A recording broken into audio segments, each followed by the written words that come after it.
ఈ క్రీమ్‌ని ఎక్కువ రోజులు కంటిన్యూగా ఉపయోగించకూడదన్న విషయం మీలో ఎంతమందికి తెలుసు? నా పేరు సంతోష్. మీరు చూస్తున్నారు ఇది మన ఫార్మసీ. ఇందులో ఉండే ఇంగ్రీడియెంట్స్ క్లోబెటసోల్, నియోమైసిన్, మికనజోల్ మరియు క్లోర్హెక్సిడిన్. దీని ధర రూ. 110. దీనిని లిఫోర్డ్ మార్కెటింగ్ చేస్తూ ఉంటుంది.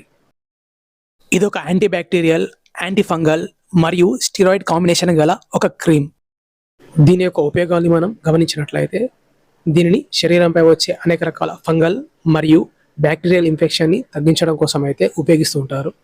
దీనిని చర్మంపై వచ్చే దద్దుర్లు, దురద, వాపు లాంటి ఇన్ఫెక్షన్స్ తగ్గించడం కోసం అయితే ఈ క్రీమ్ చాలా బాగా ఉపయోగపడుతుంది.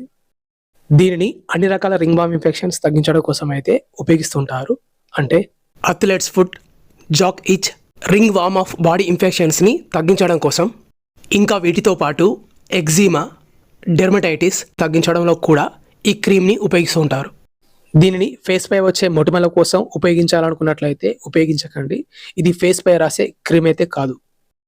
ఈ మెడిసిన్ వాడిన రోజులు మాత్రమే, అదైనా చాలా తక్కువ మందిలో మాత్రమే ఈ సైడ్ ఎఫెక్ట్స్ని మనం గమనించవచ్చు. ఈ క్రీమ్ రాసిన చోట మంట మండినట్టుగా ఉండడం, అతికినట్టుగా ఉండడం, ఇరిటేషన్గా కూడా అనిపించడం. దీనిని ఎవరెవరు ఉపయోగించకూడదు అంటే గర్భవతిగా ఉన్న లేదా పిల్లలకు పాలిస్తున్న చిన్నపిల్లలైనా కూడా దీనిని అయితే ఉపయోగించకూడదు. మరియు ఎవరైతే ఈ క్రీమ్ని రిపీటెడ్గా ఉపయోగిస్తున్నారో వారు డాక్టర్ గారు అడ్వైస్ లేకుండా రిపీటెడ్గా అయితే ఉపయోగించకూడదు. దీనిని ఎలా ఎప్పుడు అప్లై చేయాలంటే ఈ క్రీమ్ని అప్లై చేసే ముందు స్నానం చేసి టవల్తో చర్మాన్ని పొడిగా తుడుచుకోవాల్సి ఉంటుంది. తర్వాత ఎలర్జీ ఉన్న ప్రదేశంలో ఈ క్రీమ్ని అయితే అప్లై చేయవలసి ఉంటుంది. ఈ విధంగా రోజుకు ఒకసారి లేదా రోజుకు 2 సార్లు ఇలా 1 వీక్ లేదా 2 వీక్స్ వరకు కూడా డాక్టర్ గారి అడ్వైస్తో అయితే ఉపయోగించవచ్చు.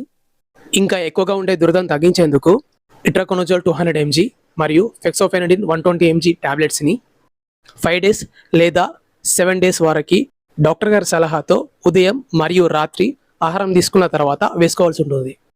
ఈ క్రీమ్ని అప్లై చేసిన తర్వాత చేతులనైతే శుభ్రంగా కడుక్కోవాల్సి ఉంటుంది.